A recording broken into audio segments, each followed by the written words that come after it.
Welcome to Nature to Nurture, simply caring for our children, where we explore the simple joys and practices of nurturing children in today's world. I'm Tiffany, your host and guide on this journey of discovery and growth. In each episode, we delve into topics that matter most to parents, caregivers, and anyone passionate about providing loving, meaningful care to little ones.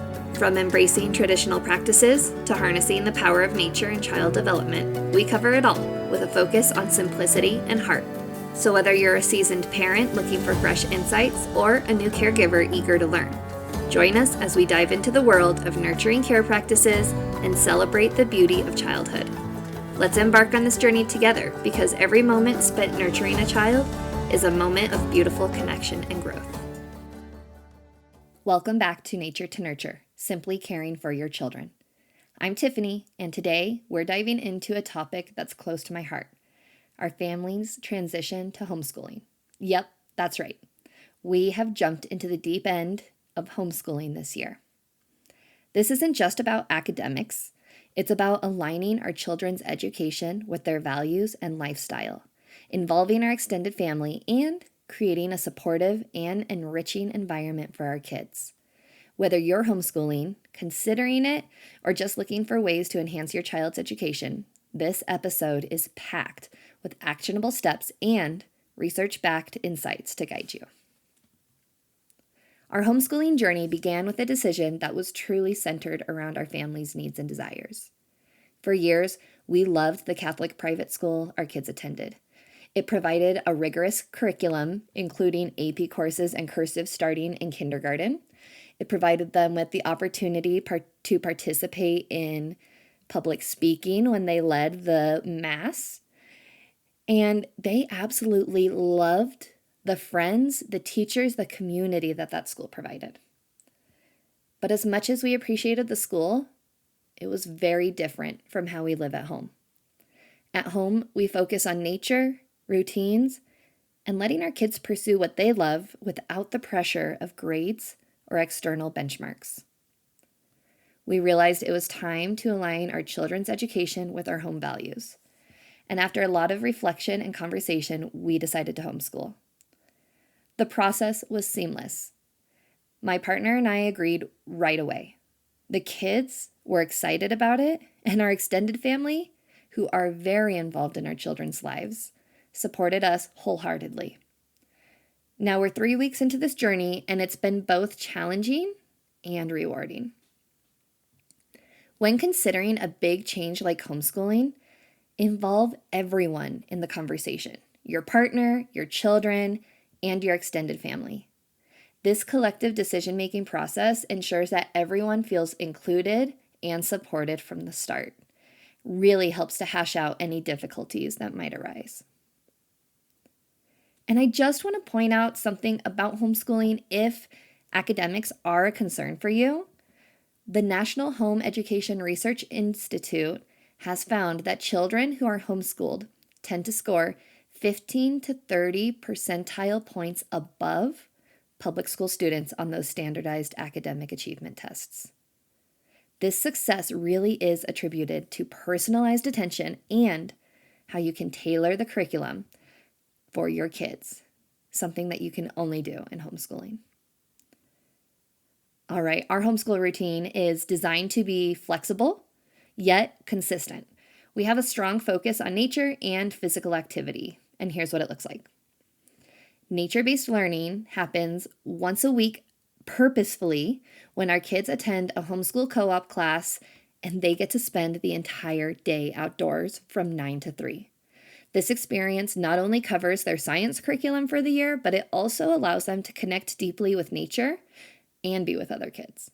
And we know research has shown us time and again that time spent in nature can significantly boost both your cognitive function and reduce stress in children. It's obviously a no-brainer. I'm also excited that this is actually a year-long nature-based co-op program, which means that even in the wintertime, they will be experiencing the outdoors. And if you haven't chatted with me long, you might not know this, but I believe that there is no such thing as bad weather. And so I'm very excited for my children to have this experience with other children, with other leaders besides parents, to see that I'm not just saying that. This is true. We can make it. All right. The next thing that we do is we ensure we have structured flexibility. So our homeschool day isn't long. If the kids focus, they could actually complete their tasks in about an hour and a half.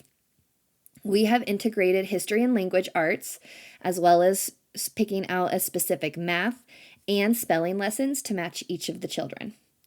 And despite the flexibility, our kids are still craving more structure, which has actually opened us opportunities to teach them skills beyond academics. We also make sure that we have a daily routine. So every day, the kids start with needing to move their bodies, spend time outdoors, and write down 3 goals and 3 things that they're grateful for. This routine really helps them begin their day with a positive mindset and clear intentions. Create a daily routine that includes both academic and non-academic activities. Start the day with some physical movement, some time outdoors, and set that positive tone. Maybe even throw on a special song. And incorporate those gratitude practices to really build that emotional resilience. It has been proven that adding activity to your morning routine enhances your focus and academic performance throughout the day. So why not give those kids a little bit of that vitamin D and a little bit of that movement to get their day started off right? Let's talk about the family village. One of the most exciting parts of homeschooling our kiddos is how we're involving our extended family in the kids' education. This year, we are integrating unique learning opportunities with their family. My mother-in-law, who we affectionately call Gigi, will be teaching them weekly cooking classes and making meals with them. I am so blessed that she loves her grandbabies and wants to see them every week. And so when they go over and stay the night with her in the middle of the week, they also have cooking class. And they're going to be learning measurement, science, but also they're connecting with their grandmother, their Gigi. They're getting that cultural heritage piece, and they're learning family recipes. One of their favorite things to cook with Gigi are homemade tortillas and donuts. Learning these valuable life skills and having that quality time with grandma is so important. We also have my grandmother, great grandma to the kiddos, who we call Mima. And Mima came and said, I would love to take the kids to the rec center every day to go swimming with them and get them moving for their PE credit. I was like, yes, I would love that too. And they would love that too. And I just think it's amazing that my kids get love poured into them by so many people while they're being educated. And it's also amazing that these grandmas get love poured into them, because I know that it fills their cup when they get to be with their kiddos. So I want to encourage you to go ahead, leverage the skills and the passions of your own family village to enrich your child's education. This not only broadens their learning experience, but it also strengthens family bonds. And as Harvard University shows us, children benefit greatly from multi-generational learning. It provides them with diverse perspectives and it enhances their social and cognitive development. Harvard said that, not me. Our homeschooling approach isn't just about hitting the academic milestones. It goes back to what this podcast is all about. It's about nurturing our children, nurturing their passions and their life skills. My daughter is so passionate about gymnastics. She spends 16 to 20 hours a week in the gym on her own choosing.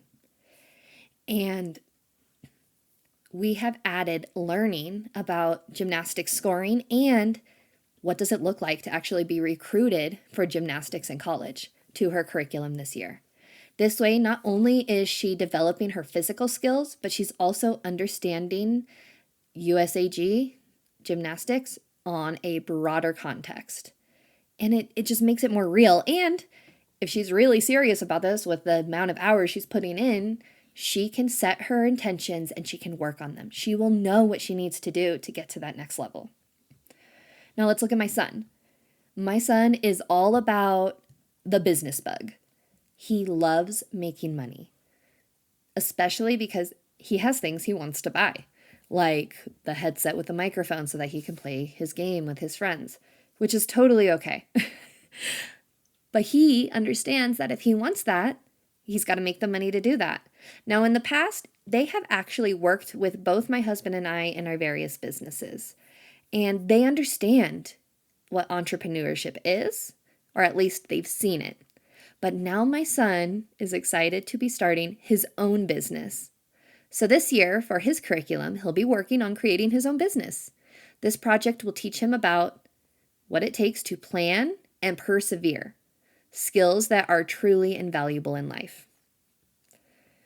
Like I said, we have always involved our children in our various business pursuits. And I am going to be jumping into some campaign involvement over the next 2 months. I wish 2 weeks.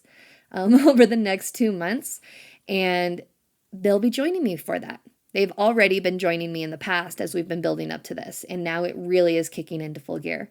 So they're going to be learning about what it looks like to provide civic engagement, to do public speaking, and the importance of community involvement. This hands-on experience is something that they couldn't ever get in a traditional classroom setting. They'll go with my husband to the construction site. They will help him bend metal, help him to build what needs to be built for his jobs. They'll help him looking at his invoices. And I think it's amazing that we have the opportunity to provide this with our kids. So I want to encourage you to incorporate whatever your child's interests are into their education by creating projects or curriculum that really aligns with their passions. This will keep them engaged and it will help them to develop those critical thinking and problem-solving skills. All right, y'all. Well, thank you so much for joining me on today's episode of Nature to Nurture, Simply Caring for Your Children. I hope that our homeschooling journey and the ways we're involving our family have inspired you to think about how you can align your child's education with your family values. And remember, it's more than just academics. It's about nurturing the whole child, including their passions, life skills, and emotional well-being. If you found this episode, please follow, rate, and review this podcast, and don't forget to share it with others who might be thinking about homeschooling as well.